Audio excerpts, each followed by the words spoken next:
Good morning, Tehmina Khan is here in TKMaths is Fun. In today's video, we will see the question on personal and small business finance and what topics are covered in this heading in the O-level mathematics syllabus. For the other videos on A-level mathematics or additional mathematics, you can refer my blog site and my website address. The addresses are given here and it will be in the description as well.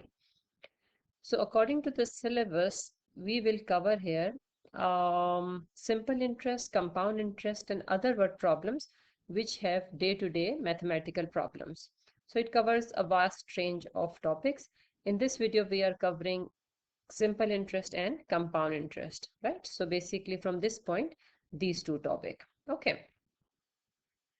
The Before we start, I would like to say that on my website address, you can see what I have done. I have arranged all the topics of the syllabus, and basically there is link of the video which I have made for these topics. So it is a very good resource for a quick recap of the syllabus. Similarly, on my blog address, I have listed down in the orderly manner here. So under each heading, you will find the videos I have made for the topic. So both are good resource for your revision. So let's start the explanation of the topic. So you need to recall the concept of or the formula of simple interest and compound interest. So simple interest is basically I is equals to PRT over 100. You can do otherwise also, but this formula helps you to solve the question quickly. And simple interest, it simply means that the interest remains same. For example, if you are depositing 5,000 in the bank and the interest rate is 5%. So at the end of every year, if it is annually, simple interest is usually per annum.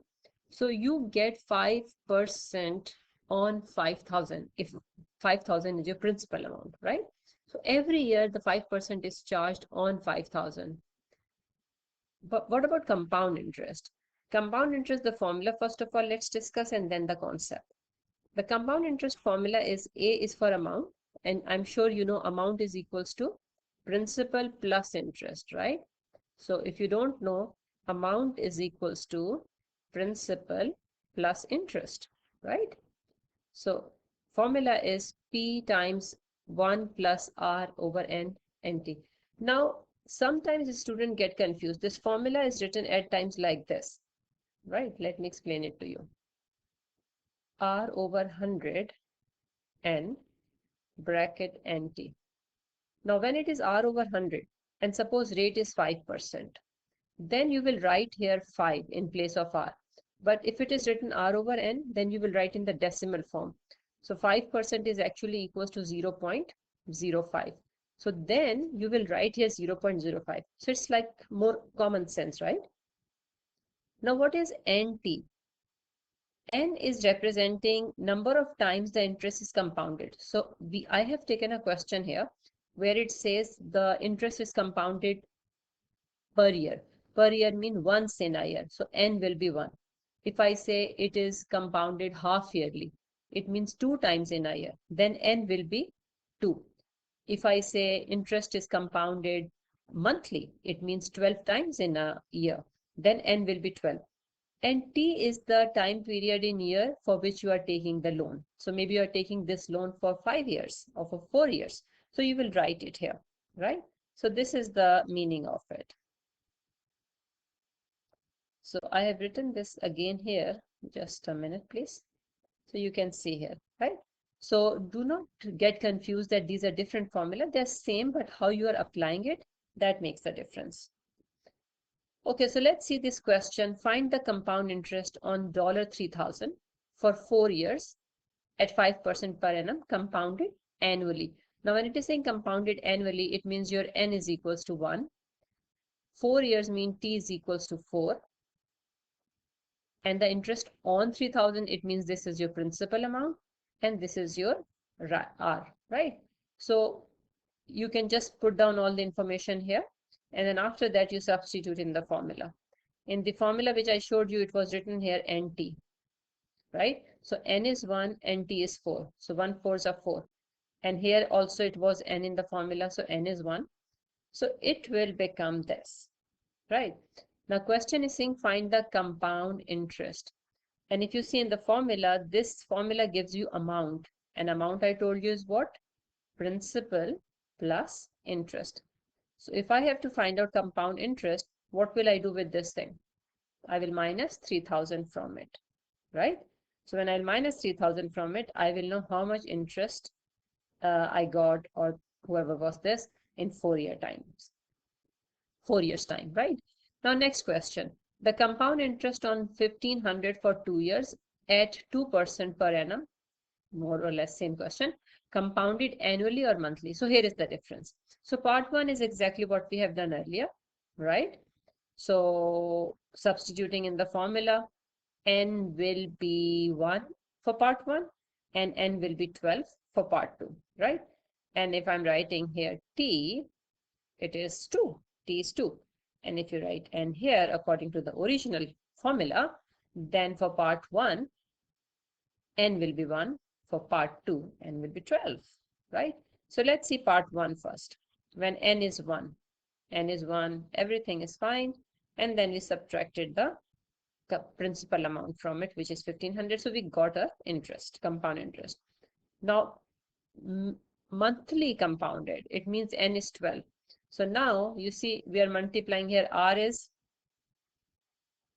now if you get confused with this, right? So simply do what I have told you. In this formula, it was t here and n here. So n will be 12 and t will be 2, nothing else, right? So do not get confused at all. And you simply substitute the formula, the values, and you will get the answer. What is done here? Whatever is written here is actually calculated here earlier. Like R is 2, N is 12. So that's why it is 2 upon 12. It is N times T, N is 12, T is 2. So it is calculated here. So this is how, but you two should not get confused. Different people write things differently, but original formula is same. So if you stick to it, you will be comfortable. Now, this question I've taken for purpose, very interesting thing when it was solved in the class. And that shows the thought process of the student, right? What comes in your mind, you do accordingly. So what happened here that in certain bank or wherever the place it is bank, the rate of interest was increased from 3.5% to 4%. And question is, how much more interest Susan would receive if she deposited 6,400 in the bank for 6 months. So time period is 6 upon 12 because we write in year. So we will write or which will be equal to half. Okay. Now there are two ways to solve this question. Which method comes in your mind? So the interesting thing the students who replied was that you will find out the interest received at the rate 3.45%. And then we will calculate the interest received at 4%, and then we will subtract. So let's see the solution by that method, right? Because bank has raised the percentage. So when the interest was calculated, and it is a simple interest, the formula is I is equals to PRT over 100. So PRT, right, over 100. So when interest was calculated, it is 112 at the rate 3.5%. Now we will calculate at the rate 4%. Okay. I'm writing here in case if you have forgotten, I is equals to PRT over 100. Okay. So the interest is coming 128.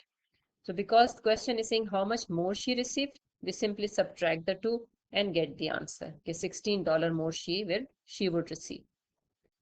Now, you know the other way to solve it, and some students think that way also. The overall difference is of 0.5%. So you simply calculate the interest at 0.5% and you will know what is the difference. And definitely it would come same, which is $16.